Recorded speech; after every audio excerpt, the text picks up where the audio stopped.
آپ کے جو اساتذہ، خاص طور پہ وہ اساتذہ جو آپ کے اسٹوڈنٹس میں سے ہیں، ان کے بارے میں بھی کبھی آپ نے سخت رویہ رکھا ہو؟ حافظ ثناء اللہ مدنی رحمہ اللہ نے یہاں خدمت کا موقع دیا اور مجھے ابتدائی کلاسیں پڑھانے کا موقع بھی ملا۔ اداروں کا آپس میں کہ فلاں مدرسہ ہے وہ کہیں آگے نہ بڑھ جائے، فلاں ہے، اور اس کی وجہ سے پھر کچھ اختلافات پیدا ہوتے ہیں۔ انسان کی جو ہے نا حیثیت ہے وہ ایک افسر کی بھی ہو سکتی ہے، ایک مدیر کی بھی ہو سکتی ہے، لیکن وہ ہر وقت مدیر اور افسر نہیں ہوتا ہے۔ استاد جی، ایسے طلباء کے لیے آپ کی کیا نصیحت ہے کہ ایسے طلباء مدارس سے فراغت کے بعد ان کو کس طرف توجہ کرنی چاہیے؟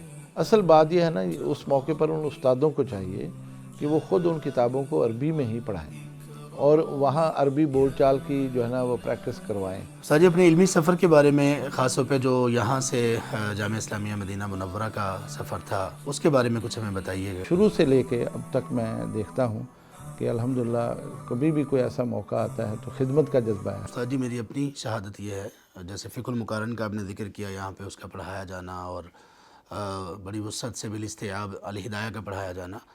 فقہ المقارن کے علاوہ اساتذہ جو حدیث یہاں پہ پڑھاتے ہیں، جیسے ہم نے مفتی عبدالحنان زاہد صاحب سے، اللہ تعالیٰ ان کو شفائے کامل عاجل دیں، ان سے ہم نے ترمذی پڑھی استاد جی۔ مجھے ابھی تک یاد ہے کہ اس میں وہ تمام فقہا کے موقف کو سامنے رکھتے تھے اور پھر ترجیح دیتے تھے، اور کئی مرتبہ ایسا ہوا کہ امام ابو حنیفہ رحمہ اللہ کے موقف کو ترجیح دی گئی، جیسے وثلاثۃ قروء میں قر کی جو تفسیر ہے، اس میں ہمارے استاد محترم نے امام شافعی رحمہ اللہ کے بجائے ان کے موقف کو ترجیح دی کہ ان کا موقف ایسے ہے۔ تو فقہ المقارن یا اس طرح سے یہ چیزیں تو سب ہمارے ہاں الحمدللہ عام ہیں۔ یہ بات آپ کی صحیح ہے۔ دیکھیں، اگر دینی مسائل بیان کرتے ہوئے کوئی مفتی، کوئی عالم دین، کوئی شیخ الحدیث، کوئی شیخ القرآن، وہ بھی اگر دیانت کا مظاہرہ نہ کرے تو کہاں کرے گا؟ کہاں کرے گا؟ سبحان تو اللہ۔ اس لیے یہ آئمہ جتنے بھی ہیں، امام ابو حنیفہ رحمہ اللہ سے لے کے امام احمد بن حنبل تک اور محدثین بھی، یہ سب ہماری آنکھوں کے تارہ ہیں۔ ان لوگوں کی جو خدمات ہیں اس کا کوئی صلہ ہم نہیں دے سکتے، ما سوائے اس کے کہ ہم ان کی مغفرت کے لیے، ان کے بلندی درجات کے لیے ہم ہمیشہ دعا گو رہتے ہیں۔ اللہ ان کی کوششوں کو قبول فرمائے۔ یہ وہ طبقہ ہے جو کسی لحاظ سے بھی محروم نہیں ہے۔ اگر ان کی رائے صائب ہے تو 2 اجر ہیں، اگر صائب نہیں بھی ہے تب بھی 1 اجر رہے گا۔ تو میں اور آپ کون ہیں جو ان کے اوپر تنقید کریں یا ان کو جو ہے نا وہ کچھ کہیں؟ اس لیے یہ غلط فہمی دور ہونی چاہیے۔ ہمارے جتنے بھی ناظرین ہیں جو سن رہے ہیں میری بات، ان کو یہ احساس کرنا چاہیے کہ اہل حدیث مکتبہ فکر کے لوگ کبھی بھی ہمارے ائمہ اور محدثین کو، فقہا کو برا نہیں کہتے اور نہ برا ہم سمجھتے ہیں، بلکہ ان کی خدمات کا ہم اعتراف کرتے ہیں، تحسین کرتے ہیں اور سمجھتے ہیں ان کے ہمارے اوپر بے شمار احسانات ہیں۔ انہوں نے ہمارے لیے دین پر عمل کرنا آسان کر دیا ہے، اس لیے اسی بات کو ہم بلکہ حتیٰ کہ ہمارے آج کے جو مفتی ہم جو تخصص ان کو کرواتے ہیں یا جو ہمارے حضرات علماء پڑھتے ہیں، ہم ہمیشہ یہ کہتے ہیں کہ دیکھیے، آپ نے جا کے اگر قرآن حدیث سے استنباط کرنا ہے تو آپ کا استنباط سلف صالحین کے منہج سے باہر نہیں ہونا چاہیے اور ان کی جو فکر ہے اس سے باہر نہیں ہونا چاہیے، اسی دائرے میں رہنا چاہیے۔ تفردات قائم کرنا اور شاذ مسئلے بیان کر دینا یہ کوئی خوبی نہیں ہوتی ہے۔ شہرت تو ہو جاتی ہے انسان کی، لیکن وہ پائیداری نہیں ہے اس میں ہوتی ہے۔ اس سے اجتناب کرنا چاہیے اور یہ وہ علمی بات ہے جو ہمارے ہاں ہمیشہ تکرار سے کی جاتی ہے۔ استاد جی، ایک مسئلہ طلباء کے حوالے سے یہ ہے، نصاب کے اعتبار سے آپ نے بتایا کہ آپ مطمئن ہیں اور اس میں ضروری تبدیلیاں بھی وقتاً فوقتاً کی جاتی رہتی ہیں۔ ایک پچھلے کوئی 11-12 سال سے میں اسلام آباد میں ہوں اور مختلف یونیورسٹیز میں آنا جانا، ایک یونیورسٹی کا میں پرماننٹ لیکچرر کے طور پر کام کر رہا ہوں۔ ہمیں ایک مشکل سامنے آتی ہے مدارس کے طلباء کے حوالے سے۔ ہمارے وہ بھائی جو اسلام آباد جیسے ماحول میں یا پڑھے لکھے لوگوں میں، جو ان کے ہاں پڑھے لکھے ہیں، یونیورسٹیز کے، کالجز کے، ان میں کام کرنے والے یا ایلیٹ کلاس میں جو کام کرنے والے لوگ ہیں، وہ جب ہم سے یہ تقاضا کرتے ہیں کہ آپ ہمیں کوئی طالب علم دیں، کوئی اہل علم میں سے کوئی کسی کی طرف رہنمائی کریں یا کوئی عالم دین ہو، ہم فلاں جگہ پر لیکچر رکھوانا چاہتے ہیں، پھر وہ ایک آدھ دفعہ ان کو بلاتے ہیں اور اس کے بعد پھر وہ ایک ہمارے سامنے ایک چیز رکھتے ہیں اور ہم اس سلسلے میں ان کو کبھی گائیڈ بھی کرتے ہیں لیکن کبھی خاموش ہو جاتے ہیں۔ وہ یہ کہتے ہیں کہ ہم جن لوگوں کے سامنے ان کو کھڑا کرتے ہیں، ان لوگوں کے لیول پر وہ بات ہوتی نہیں ہے۔ اس کا صرف مقصود یہ ہے کہ مدارس کے جو طلباء ہیں ان میں لسانی مہارات کے اعتبار سے اگر یہ اتنی مہارت ہو کہ وہ اگر ایسے لوگوں کے سامنے بھی بات کریں جو عموماً 2 زبانوں میں بات کرتے ہیں، یا جیسے اسلام آباد وغیرہ، کراچی ہو گیا، ان میں لوگ جو یونیورسٹیز وغیرہ سے نکلتے ہیں تو وہ اپنی اردو میں جا بجا انگلش کے الفاظ کا بھی استعمال کرتے ہیں، یا پھر ان کی واقعی عادت بن چکی ہوتی ہے اور بچپن سے ہی وہ اس طرح سے ہوتے ہیں کہ وہ بہت سارے اردو کے الفاظ سمجھتے نہیں ہیں۔ اگر بالکل کوئی اردو میں ان کو بیان کرنے والا ہو تو وہ نہیں کر سکیں گے۔ اسی طرح سے اگر کوئی انگلش میں ہمیں کوئی ڈیمانڈ آئے کہ ہمیں کوئی ایسے عالم دین آپ دیجئے جو انگلش میں بات کر سکیں، لیکن زیادہ مسئلہ ایک اور جگہ پر ہوتا ہے کہ اگر ہمیں یہ ڈیمانڈ آئے کہ آپ ہمیں کوئی ایسے عالم دین دیں کہ جو عربی میں بات کر سکیں، ہمارے ہاں بچے ہیں مدارس کے ہیں، یا ہم نے کچھ شارٹ کورسز کروائے تھے عربی کے، تو عربی میں بات کرنے کے لیے کوئی عالم دین دیں، تو اس میں بھی پھر ہمارے یہ طلبہ پورے نہیں اترتے۔ تو لسانی مہارات کے اعتبار سے جب یہاں سے علم حاصل کر لیا تو اس کو آگے پہنچانے کے اعتبار سے اس میں استاد محترم آپ بتائیے کہ ہم کہاں کہاں پر کوتاہی ہے اور کیسے ان چیزوں کو کیسے ہم دور کر سکتے ہیں؟ آپ کا یہ سوال نا پہلی مرتبہ سامنے نہیں آیا، بہت دفعہ، اور خاص طور پر وہ لوگ جو کسی مدرسے سے پڑھتے ہیں، پھر جب انہیں واسطہ پڑتا ہے وہ آ کے یہ سوال کرتے ہیں۔ گزارش یہ ہے، کسی بھی زبان کا آنا یہ علم نہیں ہے، صحیح، یہ ایک مہارت ہے، جی، یہ ایک خوبی ہے جو کوئی انسان اپنے اندر پیدا کر لے۔ آپ ایسے لوگوں کو بھی دیکھیں گے جنہیں علم نہیں ہے، کسی بھی چیز کا علم نہیں ہے، قرآن حدیث کا یا کوئی بھی علم ان کو نہیں ہے، لیکن وہ زبان میں ماشاءاللہ بڑے اچھے ہیں، ان کی گفتگو اچھی ہے، زبان صاف ہے، عربی اچھی بول لیتے ہیں، انگلش بھی بول لیتے ہیں۔ لیکن ایسے بھی لوگ ہیں جو شیخ القرآن ہیں، شیخ الحدیث ہیں، لیکن ان میں یہ مہارت نہیں ہے کہ وہ عربی بول سکیں یا انگریزی بول سکیں۔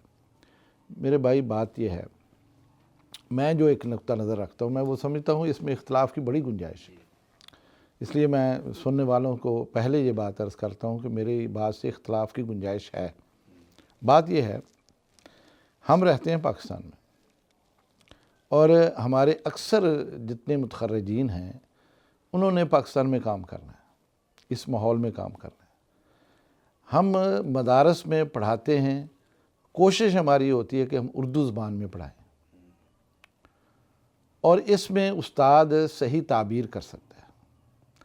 طالب علم کا جو فہم ہے، جو اس کی استعداد ہے، وہ بھی اس زبان میں ہی ہے۔ ویسے ماہرین تعلیم کا اتفاق ہے اس بات پر کہ سب سے بہترین تعلیم مادری زبان میں دی جا سکتی ہے، یعنی اگر یہ پنجابی ہیں تو پنجابی میں، سندھی ہیں سندھی میں، پختون ہے تو پختون میں، یعنی جو مادری زبان ہے اس میں اگر آپ پڑھائیں تو زیادہ بہتر طور پر وہ تعلیم حاصل کر سکتا ہے۔ باقی جو زبانیں وہ یہ اضافی خوبی ہوتی ہے، مہارت ہے، کسی کو آ جائے، لیکن بہرحال ہم اردو کا اہتمام کرتے ہیں۔ وہ کیوں کرتے ہیں؟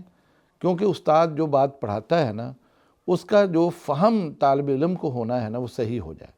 اگر وہ کسی اور زبان میں، مثلا عربی میں پڑھاتا ہے، عربی میں وہ پڑھا رہا ہے، وہ ہو سکتا ہے طالب علم اس کی بات کو صحیح نہ سمجھ سکے، اور آگے جو اس کی جا کے وہ تعبیر کرے گا وہ غلط ہوگی، اور ظاہر بات ہے اب دین کی تعبیر غلط کرے گا تو مسئلے تو غلط ہو جائیں گے نا۔ اس کا سارا جو ملبہ ہے وہ تو کہے گا میں نے فلاں سے پڑھا، اب اس کے فہم کا مسئلہ ہے، اس کی غلطی اس کے فہم کی، استاد کی نہیں ہوگی۔ اس وجہ سے میں خود ذاتی طور پر، یہ میرا ذاتی نقطہ نظر ہے کہ ہم اس لیے اس کا اہتمام کرتے ہیں کہ ہم اردو میں پڑھائیں، تاکہ پڑھانے والا بھی صحیح تعبیر کر سکے اور سمجھنے والا بھی صحیح سمجھ سکے، تاکہ جب وہ جا کے کہیں درس میں، خطبے میں، یا ویسے کسی سے وہ جب بات کرتا ہے یا کوئی مسئلہ اس سے پوچھتا ہے تو اس کی صحیح تعبیر کر سکے۔ باقی یہ کوئی شک نہیں ہے کہ جتنی زبانیں آنی چاہیے انسان کو سیکھنی چاہیے، اور بالخصوص ایک عالم دین کو تو عربی بہت اچھی آنی چاہیے، اس لیے کہ ہمارے سارے مصادر جتنے بھی ہیں وہ سارے عربی میں ہیں، قرآن بھی عربی میں، حدیث بھی، اور اس کی شروحات بھی، فقہ بھی، اس کی ساری ابتدائی اور جو بڑی کتابیں وہ ساری عربی میں ہیں، اس لیے اس کی عربی بہت اچھی ہونی چاہیے، اس میں کوئی شک نہیں، اور اس کو براہ راست ان چیزوں سے استفادہ کرنے کی صلاحیت ہونی چاہیے، اور صرف یہی نہیں کہ وہ پڑھ سکے بلکہ اس کی تعبیر بھی وہ عربی میں اگر کرنا چاہے تو کر سکے۔ یہ ایک الگ سے موضوع ہے اور یہ کرنا چاہیے۔ اصل میں سہل پسندی ہے، سچی بات تو یہی ہے کہ طالب علم محنت نہیں کرتے ہیں، اس کے لیے محنت کی اور پریکٹس کی ضرورت ہے۔ آپ کو پتہ ہے، آپ نے پڑھا ہے اسلامک یونیورسٹی میں، عربی زبان محض پڑھنے سے نہیں آتی، حالانکہ ہم تو سارا نصاب ہی عربی کا ہے، لیکن پڑھنے سے نہیں آتی جتنی یہ پریکٹس سے آتی، بولنے سے آتی ہے۔ خود انسان اس کو خود بولنے کی جو ہے نا کوشش کرے، غلطیاں کرے گا وہ ابتدائی طور پر، پھر اس کو مہارت ہو جائے گی۔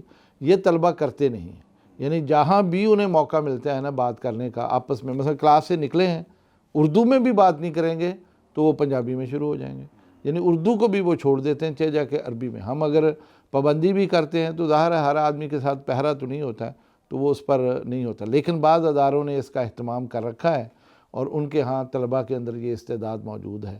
لیکن عربی بولنے کی استعداد تو ہوتی ہے، لیکن فہم دین کے معاملے میں وہ کمزور ہوتے ہیں۔ یہ دونوں پہلو اس میں ہمیں نظر آتے ہیں۔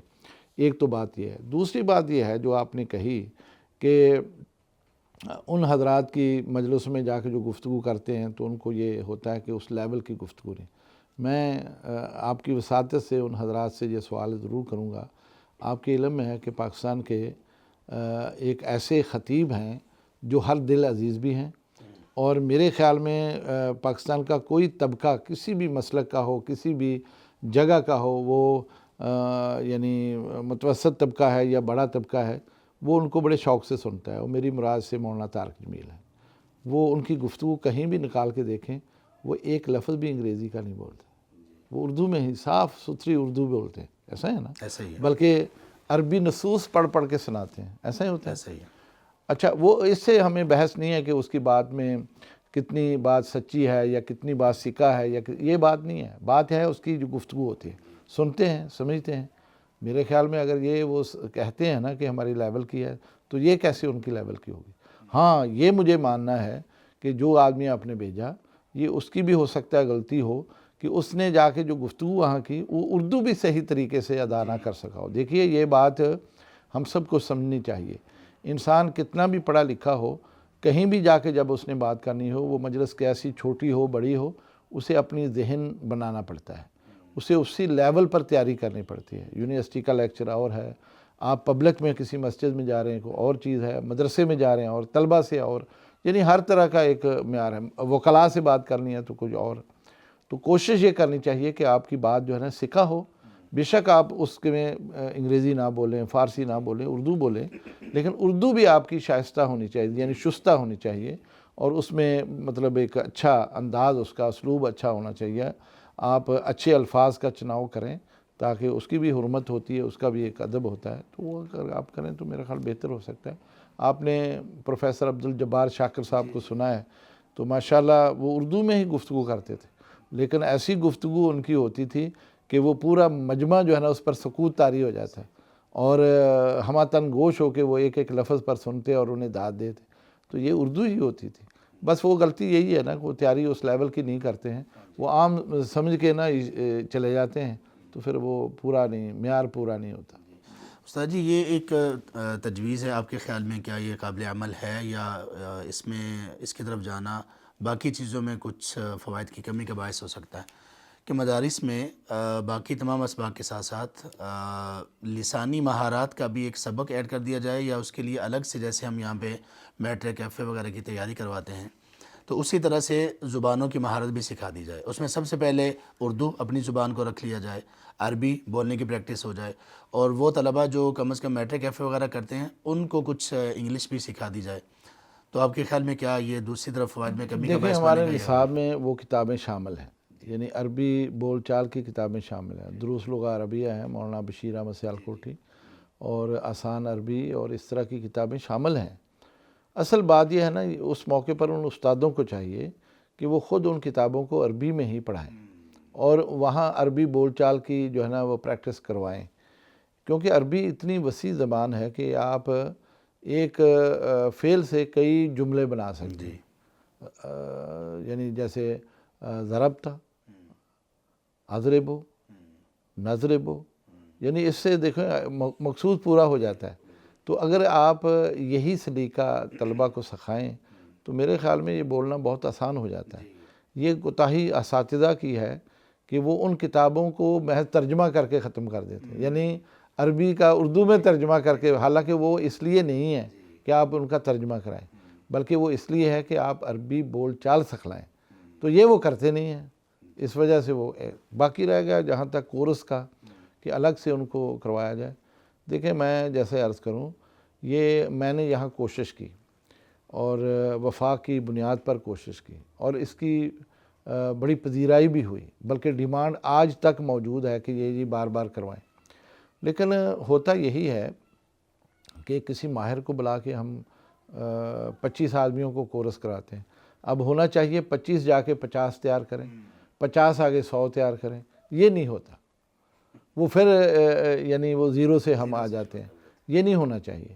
اب میں اگر جامعہ میں کراؤں، یہ بات میں اس لیے بھی کر رہا ہوں کہ میں سوچتا ہوں کئی دفعہ، اور میں طلبہ سے ہمیشہ یہ بات کہتا بھی ہوں کہ بھئی ہم آپ کو کروا رہے ہیں تو اس کا مطلب یہ نہیں ہے کہ آپ نے کر لیا تو آپ سمجھے میں نے کر لیا، نہیں، آپ اس وقت کرنے کے بعد اس کو کروائیں۔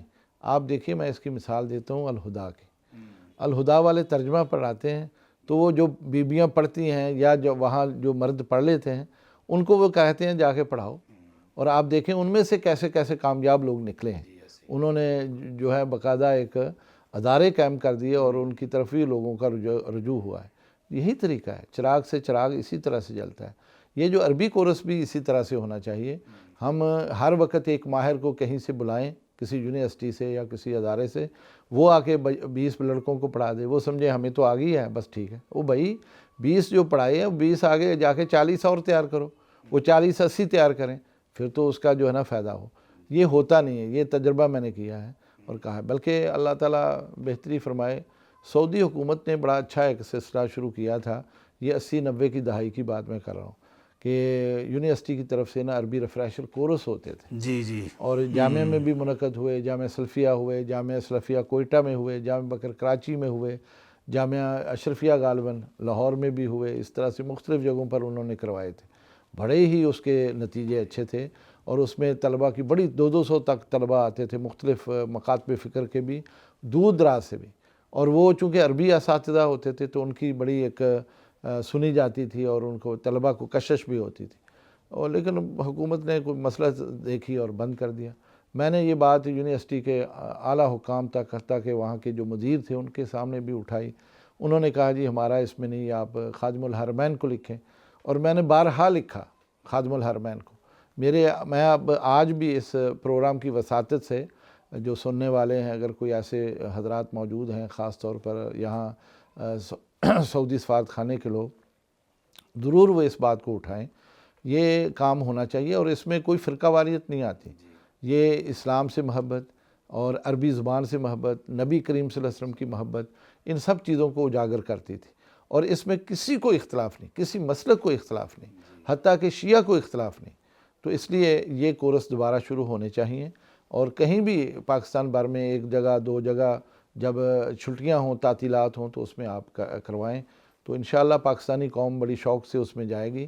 جن اداروں میں کرائیں تو وہ اپنی وسائل میں رہ کے ہم تسہیلات بھی دے سکتے ہیں، وسائل دے سکتے ہیں، سہولتیں دے سکتے ہیں، تو میں تو سمجھتا ہوں اب بھی یہ کام ہونا چاہیے۔ جی بہتر۔ سر جی، آخری سوال طلبہ کے حوالے سے یہ ہے کہ جو طلبہ مدارس سے فارغ ہوتے ہیں، فراغت کے بعد ہر طالب علم امام، خطیب یا مصنف یا علمی کام کرنے والا کوئی مدرس نہیں ہوتا، بلکہ زیادہ تر نہیں ہوتے، لیکن الحمدللہ مدرسے سے فارغ ہونے کے بعد کم از کم وہ خود دین کا ایک فہم اور دین کا ایک علم اس کے پاس، اس کے سینے میں اللہ نے رکھا ہوا ہوتا ہے، اور یہ بہت بڑی نعمت ہے۔ کچھ لوگ اس کو بھی بڑی ناشکری سے دیکھتے یا حقارت کی نگاہوں سے دیکھتے ہیں کہ ان کو آتا کیا ہے، مدرسے میں پڑھا ہے، تو بہرحال وہ اپنے اندر ایک علم کا ایک سمندر ان کے پاس ہے، وہ کم از کم اور کچھ نہ صحیح اپنے ذات کو اللہ تبارک و تعالیٰ کی صحیح عبودیت میں لگا سکتے ہیں، پھر وہ اپنے خاندان میں بھی کام کرتے ہیں۔ استاد جی، ایسے طلبہ کے لیے آپ کی کیا نصیحت ہے کہ ایسے طلبہ مدارس سے فراغت کے بعد ان کو کس طرف توجہ کرنی چاہیے؟ اس لیے کہ وہ کسی مسجد کے ساتھ اس طرح سے منسلک نہیں ہو سکتے، کسی ادارے کے ساتھ اس طرح سے منسلک نہیں ہو سکتے، کیونکہ امامت، خطابت یا تدریس کی ان کے اندر خوبیاں نہیں پائی جاتی اس طرح سے، تو وہ ان میں سے کچھ ایسے ہیں کہ جو بالکل ہی کاروبار کی طرف چلے جاتے ہیں، اس کی وجہ سے ان کی علمی کمزوریاں بڑھ جاتی ہیں، تو کوئی ایسا درمیانی راستہ ایسے بچوں کے لیے، ایسے فارغ التحصیل طلباء کے لیے آپ بتائیے کہ وہ کیا کریں؟ پہلی تو بات یہ ہے کہ جتنے بھی ادارے قائم ہیں، دینی تعلیمی ادارے، ان کا بنیادی مقصد ایسے رجال کار تیار کرنے ہیں جو دین کی دعوت دیں۔ ہمارا اولین مقصد نصب العین مدارس کا وہ یہی ہے کہ ہم دین کی ترویج کریں، اس کی تبلیغ کا کام کریں، لوگوں تک دین صحیح پہنچائیں، یہ کام ہے ہمارا۔ ہمارے پاس جو بھی لوگ آتے ہیں ان پر مدرسہ جو خرچ کرتا ہے وہ لوگوں کا دیا ہوا ہی ہوتا ہے، اور لوگ اس نیت سے ہی دیتے ہیں کہ ایسے لوگ آپ تیار کریں جو دین کی خدمت کر سکیں۔ ہماری اولین ترجیح یہ ہے۔ اس لیے وہ لوگ جو پڑھتے ہیں نا، انہیں اپنی دوران تعلیم یہ صلاحیت پیدا کرنی چاہیے۔ پہلی بات تو میں طلبہ سے کہوں گا، اگر وہ نہیں کرتا ہے تو میں سمجھتا ہوں یہ اس کی بہت بڑی کوتاہی ہے، اس نے یعنی حق ادا نہیں کیا ہے، اور وہ اللہ کا بندہ یعنی وقت ضائع کر کے چلا گیا۔ پہلی تو بات یہ ہے کہ کم از کم اسے یہ مہارت اپنے اندر پیدا کرنی چاہیے کہ وہ اپنے معافی ضمیر کو بیان کر سکے۔ اگر بالفرض وہ بات نہیں کر سکتا ہے، یعنی گفتگو نہیں کر سکتا ہے، شرماتا ہے، یا اس میں کوئی اور کمی ہے، یا زبان میں کوئی پرابلم ہے، تو بھئی پھر ایک بہت اچھا طریقہ ہے کہ وہ تصنیف کی طرف آئے۔ آخر اس نے دین پڑھا ہے، جو کچھ اس کے دل و دماغ میں ہے، یہ ایک فکر پیدا ہوئی ہے، ایک سوچ پیدا ہوئی ہے، اس سوچ کو وہ کاغذ کے اوپر منتقل کرے، مضمون نویسی کرے، مختلف مضامین لکھے، اخلاقیات پر، معاملات پر، ادب پر، اور حدیث کی شروحات پر، یا جو لوگوں کو درپیش مسائل ہیں روزمرہ کے، ان کے اوپر بے شمار میدان ہے۔ تو اس میں وہ یہ کر سکتا ہے، کتابوں کے خلاصے کر سکتا ہے، بڑی کتاب ہے نہیں پڑھ سکتے لوگ، اس کا خلاصہ وہ لکھ سکتا ہے، اس کا نچوڑ لوگوں کے سامنے لا تحریر کا کام کر لے، یہ تو بیٹھ کے کر سکتا ہے، اور اس میں کچھ نہیں ہے۔ وہ اگر اس میں بھی کمزور ہے تب بھی کچھ بہتری آ سکتی ہے، کچھ وقت کے بعد کسی سے وہ رہنمائی لے لے، تو یہ تو کر سکتا ہے۔ باقی میں یہ سمجھتا ہوں کہ جو لوگ کاروبار میں بھی چلے جاتے ہیں، میرا جو تجربہ ہے کہ وہ کاروبار کے ساتھ بھی جمعے پڑھاتے ہیں، لیکن اس کا فائدہ یہ ہے کہ وہ بڑے ایک خودداری کے ساتھ اور اپنے ذمہ داری سے وہ پڑھاتے ہیں، اور کسی سے کوئی لالچ نہیں ہوتا، کسی نہ کسی مسجد میں بھی فری خدمت وہ سر انجام دیتے ہیں، تو یہ کرتے ہیں کام وہ۔ ویسے انسان میں نا، یہ میں دیکھا ہے دینی مدارسے میں پڑھ کر، وہ کتنا کمزور لڑکا کیوں نہ ہو، وہ اتنا کمزور نہیں ہوتا کہ کچھ بھی نہ کر سکے۔ یعنی اس وقت پرائیویٹ سکول جو ہیں نا، ان میں ہمارے بچے بڑی اچھی خدمت سر انجام دیتے ہیں۔ یہ اردو بہت اچھا پڑھاتے ہیں، معاشرتی علوم پڑھا سکتے ہیں، یہ عربی پڑھا سکتے ہیں، اسلامیات پڑھا سکتے ہیں، اور خاص طور پر بچوں کو کنٹرول بھی کر سکتے ہیں، ان میں یہ صلاحیت ہوتی ہے۔ میرے تجربے میں ہے، ایک بچہ میرے پاس پڑھا تھا، میں یہ بات تحدیث نعمت کے طور پر بھی اور اپنے سننے والے ناظرین کو بھی یہ بتانا چاہتا ہوں کہ مدارس میں جو تعلیم و تربیت کا ایک مرحلہ ہے نا، ہم بچوں کو اپاہج نہیں کرتے، ہمارے اوپر یہ بلیم ہے کہ یہ بے روزگاروں کی جماعتیں فارغ کرتے ہیں، غلط بات ہے۔ الحمدللہ آج تک میں نے نہیں دیکھا جامعہ سلفیہ کا کوئی فارغ لڑکا کہیں ایسے فضول پھرتا ہو اور اسے ملازمت نہ ملی ہو، یا وہ یہ شکوہ کرے جی میں بیکار ہوں۔ جس سے بھی پوچھا ہے وہ کہتا ہے جی ایک مسجد میں خطیب ہوں، ایک میں امامت ہوں، تو فلاں کالج میں پڑھا رہا ہوں، یا فلاں سکول میں پڑھا رہا ہوں، اور 2-4 ٹیوشنیں بھی وہ پڑھاتا ہے جو کہ بونس کے طور پر وہ لیتا ہے۔ تو ماشاءاللہ جب ان سے پوچھتے ہیں کہ دیہڑی یا مطلب ماہانہ، وہ الحمدللہ ایسی وہ رقم بتاتا ہے کہ ہم حیران ہو جاتے ہیں کہ وہ بڑے مزے میں ہے۔ اور جس کی میں مثال دینے جا رہا ہوں، وہ بچہ میرے پاس سے فارغ ہوا، جسمانی طور پر بھی وہ کمزور تھا اور علمی طور پر بھی وہ کمزور تھا۔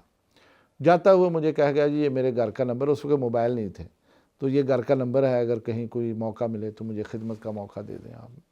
کچھ دن گزرے تو کہیں سے فون آیا مجھے کہ ہمیں ضرورت ہے، تو میرے ذہن میں وہی آیا، تو میں نے کہا چلو اس کو بھیج دیتے ہیں، جب تک کوئی اچھا نہیں ملتا مجھے۔ اس کو میں نے بھیج دیا، وہ وہاں گیا تو جا کے میرے حوالے سے اس نے بات کی، انہوں نے کہا ٹھیک ہے آپ آ جائیں۔ اللہ ان لوگوں کو جزائے خیر دے جنہوں نے اس کی ان کمزوریوں کے باوجود اس کو یہ موقع دے دیا۔ اسے احساس تھا کہ میں نا کئی لحاظ سے کمزور ہوں، لیکن اس نے محنت کی۔ آپ دیکھیں دنوں میں اس نے پورے محلے کو اپنا گرویدہ کر لیا، اور وہ امامت کے ساتھ وہاں بچوں کو صرف ناظرہ پڑھاتا تھا۔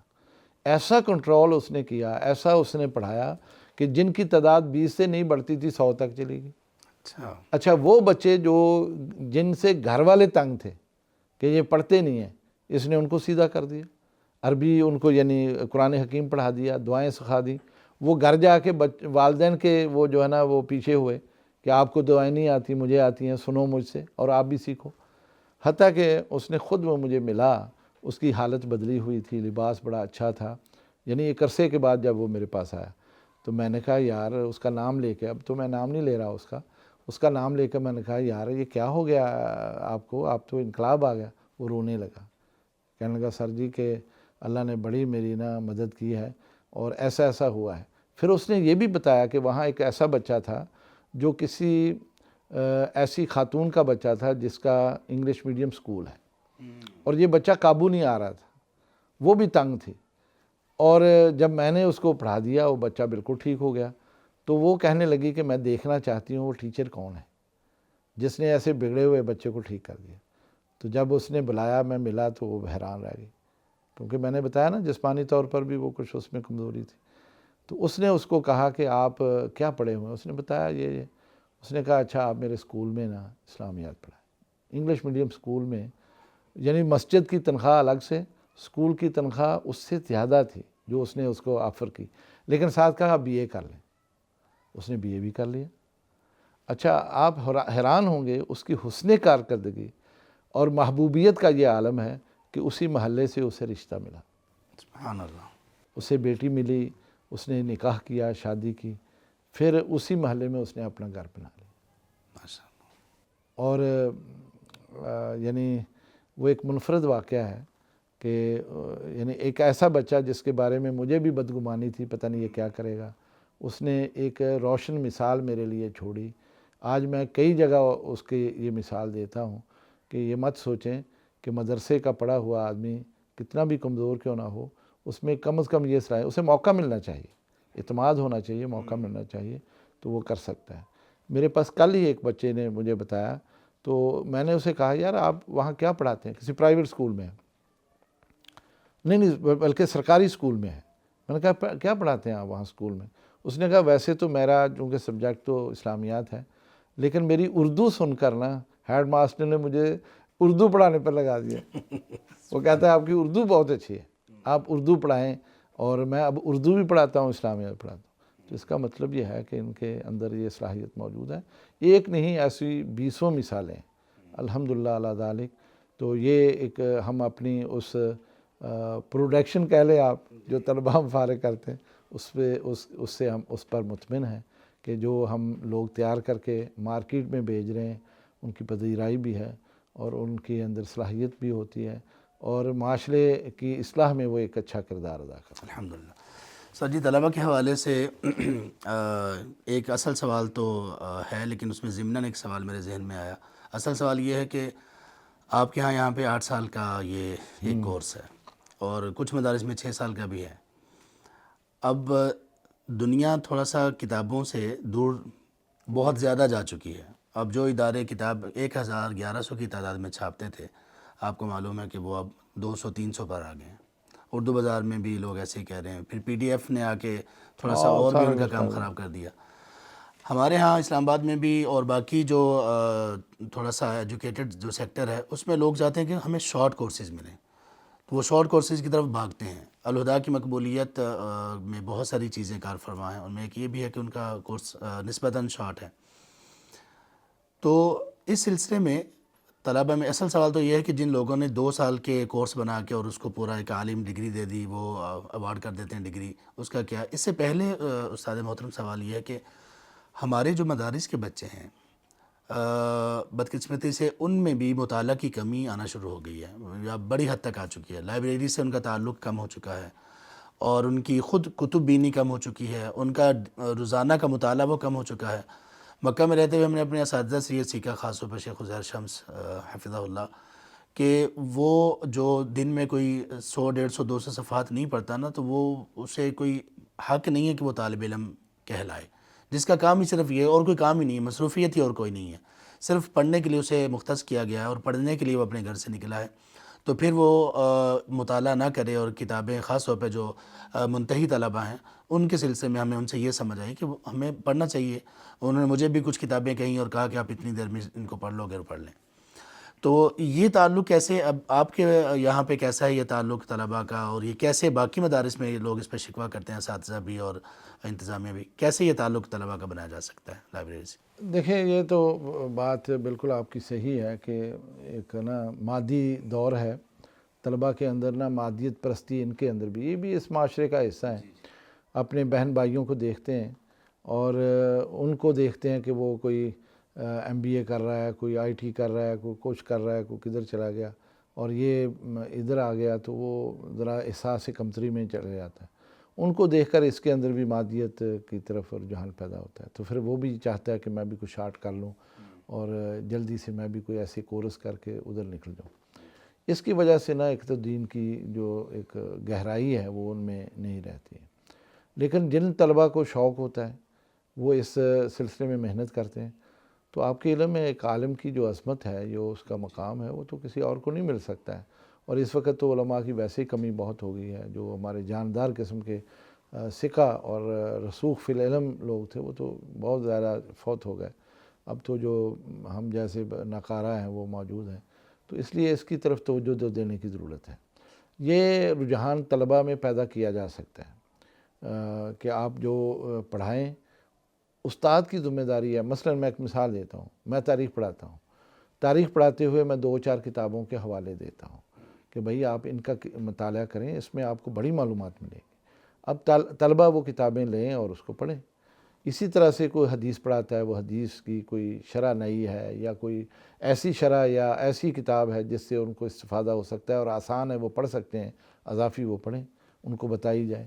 اسی طرح دیگر کتابیں, اصول کی کتاب ہو, فقہ کی کتاب ہو, کوئی تاریخ کی کتاب ہو یا کوئی سیرت کی کتاب ہو, ان کو بتائی جائے اضافی کہ یہ بھی پڑھیں آپ, تو اس سے آپ کو استفادہ ہوگا. طلباء کے اندر یہ شوق پیدا کر دیں.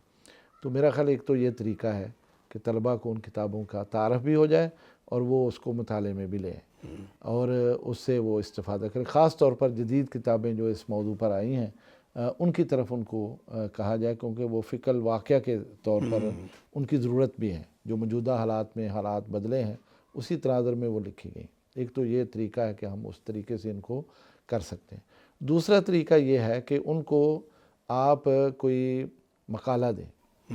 جیسے ہمارے ہاں تو خیر 8ویں کلاس میں ہم دیتے ہیں, ویسے میں اپنے عالیہ کلاسز میں جو پڑھاتا ہوں, تاریخ کے علاوہ جو کتابیں میں ایک تو اقتصاد, اسلامی اقتصاد میں پڑھاتا ہوں, تقابل دھیان پڑھاتا ہوں, اس میں ان کو میں اسائنمنٹ دیتا ہوں اور کہتا ہوں کہ بھئی آپ زیادہ نہیں 4-4 صفحے کا لکھ کر لائیں.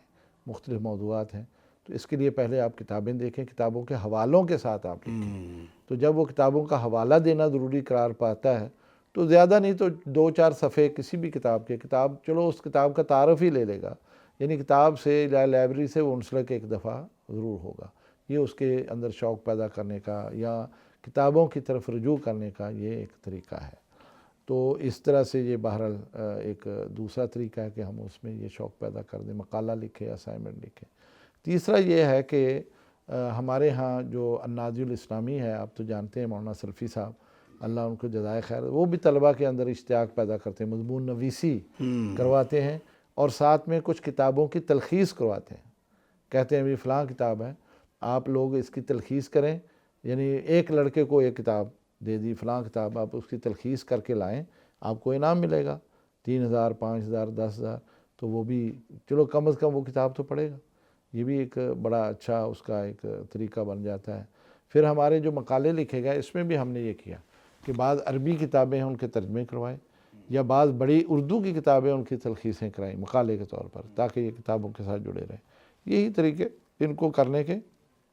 باقی سہل پسندی ہے, اس میں بھی شامل ہوں کہ میں اپنے گھر بیٹھا ہوں, لائبریری آنے کی زحمت نہیں کرتا, تو نیٹ پر میں اپنی کتاب کھول لیتا ہوں یا جو مکتبہ شاملہ ہے ان میں سے کوئی کھول کے میں اپنا استفادہ کر لیتا ہوں.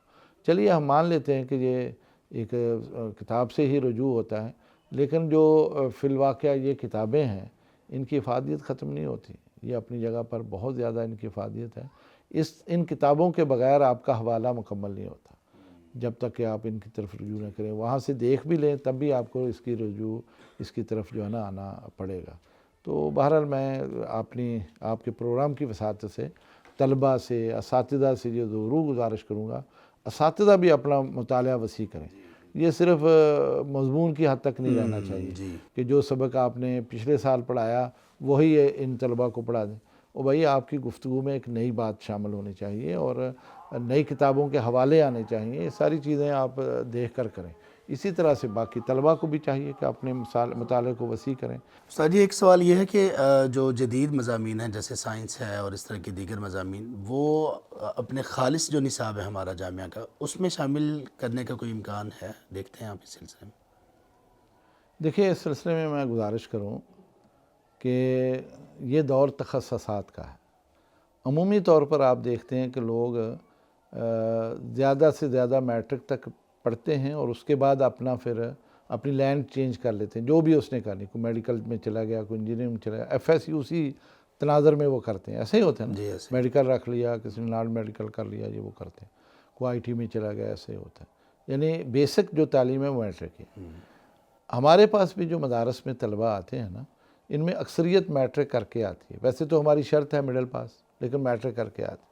اب جس نے میٹرک کر کے اسلامیات کا میدان چن لیا ہے تو اس سے یہ تقاضا کرنا کہ جا کے سائنس بھی پڑھو، تو میرا خیال یہ کوئی بات بنتی نہیں۔ اگر آپ یہ الزامی جواب میں دینے لگا ہوں آپ کو، ایک الزامی جواب ہے، ایک ایجابی ہے۔ یہ الزامی یہ ہے، کیا وہ طلباء جو میڈیکل پڑھ رہے ہیں کیا انہوں نے دین پڑھا ہے؟ جو کہ لازمی ہے، اسے اپنی زندگی گزارنے کے لیے دین پڑھنا ضروری ہے، تاکہ وہ دین کی بنیادی چیزیں اس سے آگاہ ہو۔ وہ تو وہ پڑھتا نہیں اور اس پر کوئی بھی سوال نہیں اٹھاتا، جبکہ وہ طالب علم جو لازمی تعلیم دین پڑھتا ہے، چلو کسی کو بتائے نہ بتائے، اپنی زندگی دینی بنا لے، اس پر سوال اٹھائے جاتے ہیں وہ سائنس کیوں نہیں پڑھتا۔ حالانکہ یہ سائنس پڑھنا اس کے لیے ضروری نہیں ہے، کیونکہ سائنس کے بغیر بھی اس کی زندگی جو ہے نا وہ دین کے مطابق گزر جائے گی۔ ٹھیک ہے، اسے ضرورت ہے کبھی زندگی میں، تو یہ تو کام ایسے ہی چلتا ہے نا۔ اللہ تعالیٰ نے یہ تقسیم کار کیا ہوا، کوئی کچھ کر رہا ہے، کوئی کچھ کر رہا ہے، کوئی کچھ کر رہا ہے، جیسی کوئی صلاحیت ہے کسی کی وہ کر رہا ہے۔ اس لیے یہ میرا خیال، میں نے اس لیے یہ الزامی جواب دیا ہے کہ اگر ہم سے یہ تقاضا کیا جا رہا ہے تو اگر یہ تقاضے دوسری طرف پورے ہو رہے ہیں نا تو پھر تو ہم مجرم ہیں، کہ وہاں تو بھائی پورا ہو رہا ہے، وہاں تو پورا دین بھی پڑھایا جا رہا ہے اور میڈیکل کی تعلیم ہے، طب کی تعلیم ہے، انجینئرنگ کی تعلیم ہے اور آئی ٹی کی تعلیم ہے، اور ساتھ دین بھی پڑھایا جا رہا ہے۔ آپ نے یہ کیا صرف دین پڑھاتے ہیں، پھر تو ہم مجرم ہیں۔ لیکن اگر ایسا نہیں ہے تو پھر میرا خیال ہم سے سوال کرنا فضول بات ہے۔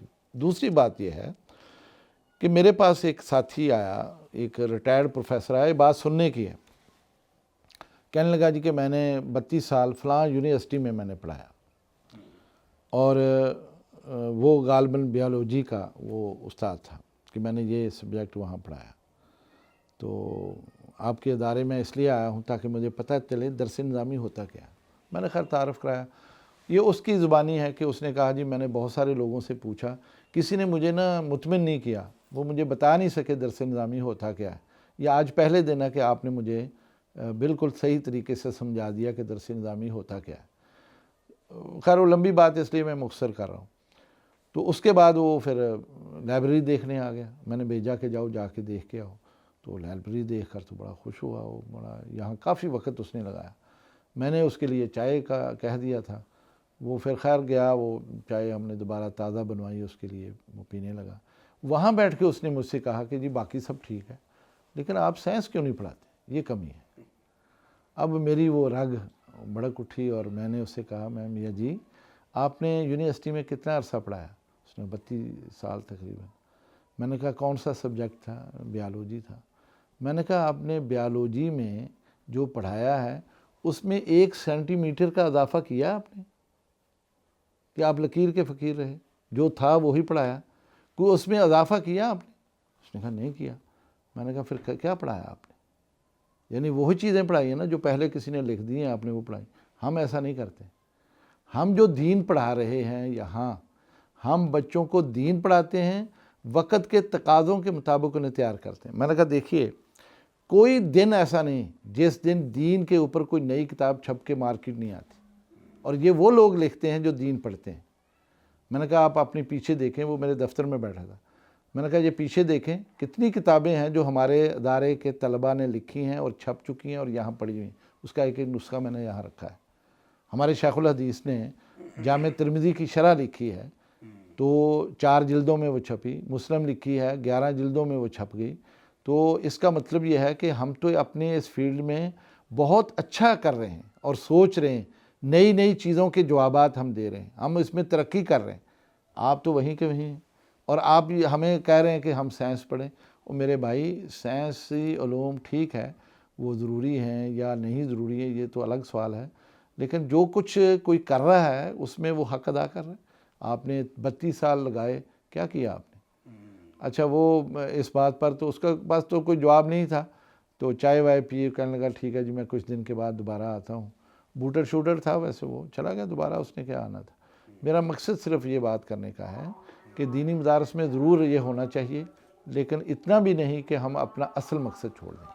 ناظرین، ایک یہاں پہ پروگرام کو استاد محترم سے گفتگو کو تھوڑا سا ایک اور طرف ہم مبذول کرنے لگے اپنی گفتگو کو، وہ یہ کہ ابھی تک کی گفتگو میں آپ نے بھی یہی سمجھا ہوگا اور لوگ بھی یہی سمجھتے ہیں کہ ہمارے استاد محترم ایک بہترین اور کامیاب مدیر ہیں، لیکن یہ ایک انتہائی اعلیٰ پائے کے الحمدللہ اللہ تبارک و تعالیٰ، مجھے انشاءاللہ اللہ پر یقین ہے کہ میں مبالغہ آرائی سے کام نہیں لے رہا ہوں، کیونکہ ہمیں یہ سکھایا نہیں گیا، ہمارے اساتذہ نے ہمیں یہ نہیں سکھایا، لیکن کم مدرسین ایسے ہیں جو ہم نے اپنے استاد محترم جیسے پائے۔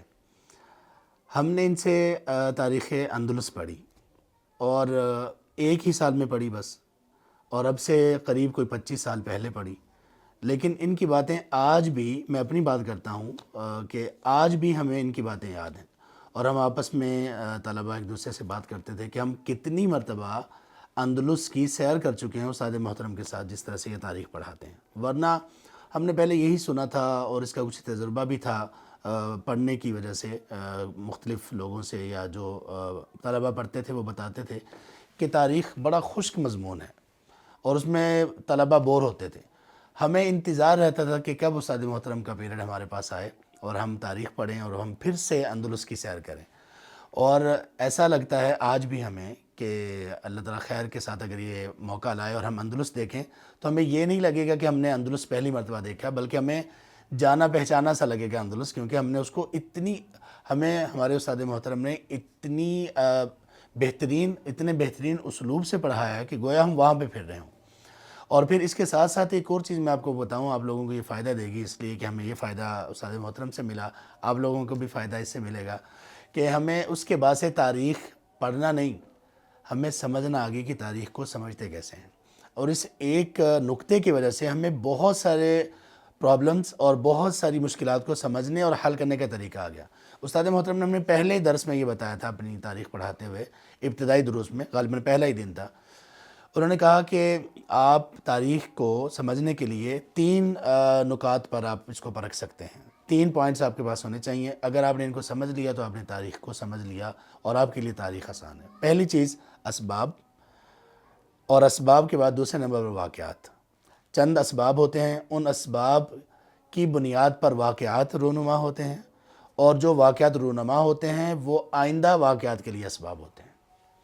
اس کی وجہ سے آپ بڑی بڑی مشکلات اداروں کی، بڑی بڑی مشکلات معاشروں کی، بڑی بڑی مشکلات خاندانوں کی آپ سمجھ بھی سکتے ہیں اور آپ اس کا بہترین حل بھی کر سکتے ہیں۔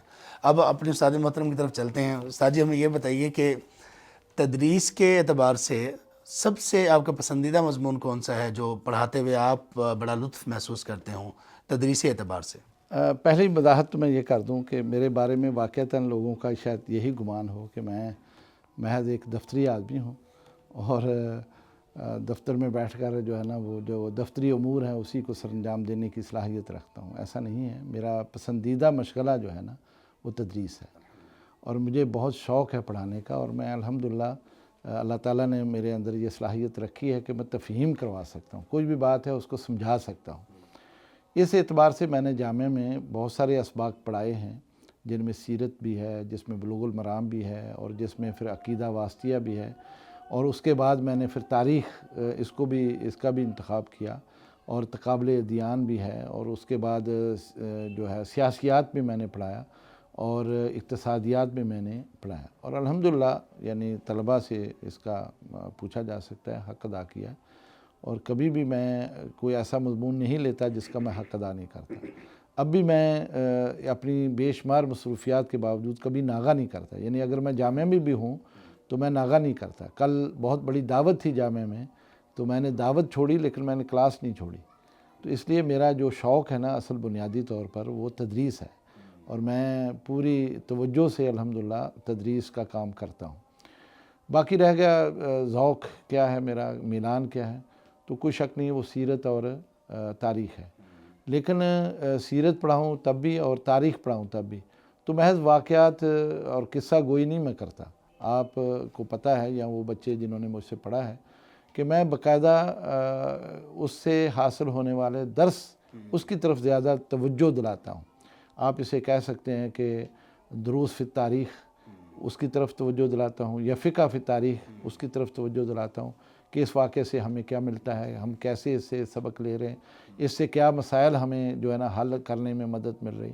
میں اس طرف توجہ دلاتا ہوں, یعنی حالات حاضرہ کے تناظر میں اس تاریخ سے ہمیں کیا مل رہا ہے. اور یہ میرا ایک بڑا دلچسپ مضمون ہے, اور یہ بندہ وہی کر سکتا ہے جو حالات حاضرہ سے بھی بخوبی آگاہ ہو اور تاریخ بھی اس کی نظر سے گزری ہو صحیح معنوں میں. دوسرا باقی جو مضامین ہیں جیسے تقابل ادیان ہے, حاضر عالم الاسلامی, یہ بھی میں پڑھاتا رہا تو اس کو بھی میں بڑے شوق سے لیتا ہوں. اس لیے میرا یہ شوق بھی ہے اور میں الحمدللہ پڑھاتا بھی رہا ہوں. لیکن یہ دفتری کام بھی ایک میرا اچھا ذوق ہے, اس لیے کہ اللہ تعالیٰ نے ہر بندے میں کچھ صلاحیتیں ایسی رکھی ہوتی تو یہ فہم اللہ کی طرف سے آتا ہے, غیب اللہ کی طرف سے مدد آتی ہے کہ انسان ان تمام امور کو بہتر دے سکتا ہے. تو میں یہ سمجھتا ہوں میری خوش نصیبی ہے کہ جامعہ سلفیہ نے ایک عرصے سے میرے اوپر اعتماد کر رکھا ہے, اور میں شکر گزار ہوں اپنے انتظامیہ کا اور اساتذہ کا جو میرے اوپر اعتماد کرتے ہیں, اور اس نظم و نسق کو ہم چلا رہے ہیں اور اچھے طریقے سے چلا رہے ہیں. جو اللہ نے ذمہ داریاں دے رکھی ہیں کوشش کرتا ہوں امانت اور دیانت سے اس کو ادا کروں, اور اس سے طلبہ کو زیادہ سے زیادہ مستفید کر سکوں, ان کے لیے بہتر ایک ماحول پیدا کر سکوں. اور یہ توقع میں سب کے لیے کرتا ہوں. اللہ تعالیٰ آپ کی وساطت سے یہ دعا لوگوں تک پہنچائے اور لوگ میرے حق میں دعا کرتے ہیں. آمین, جزاکم اللہ خیر. استاد محترم بہت شکریہ, بہت زیادہ لطف محسوس کیا ہم نے اور بہت استفادہ کیا. امید ہے کہ ہمارے ناظرین بھی انشاءاللہ اس سے بہت زیادہ استفادہ کریں گے. ہم اللہ تعالیٰ کے سامنے دعا گو ہیں کہ ہمیں اسی طرح سے مستفید رکھیں ہمیشہ ہمارے استاد محترم سے اور دیگر اساتذہ سے, اور اللہ تعالیٰ سے ہم یہ بھی استدعا کرتے ہیں کہ اللہ تعالیٰ ہمارے استاد محترم کو ہمیشہ خیر پر سلامت رکھیں, خیر ان سے جاری ہو. اللہ تعالیٰ ان کو صحت, تندرستی, ایمان کی بہترین حالت میں ہمیشہ رکھیں, اور ہر طرح کے شر سے, ہر طرح کے دکھ, درد, غم سے اور ہر طرح کے فتنے سے اللہ تعالیٰ اپنی رحمت سے ان کو محفوظ رکھیں, اور دنیا اور آخرت میں اللہ تعالیٰ ان کو اپنے پسندیدہ لوگوں میں شامل کر لیں, اور ہم سب کو بھی. آمین یا رب العالمین. جزاکم اللہ خیراً. انشاءاللہ اگلے پروگرام تک کے لیے اجازت دیجیے. آپ کا میزبان عبدالجبار بلال. بارک اللہ فیکم. السلام علیکم ورحمۃ اللہ.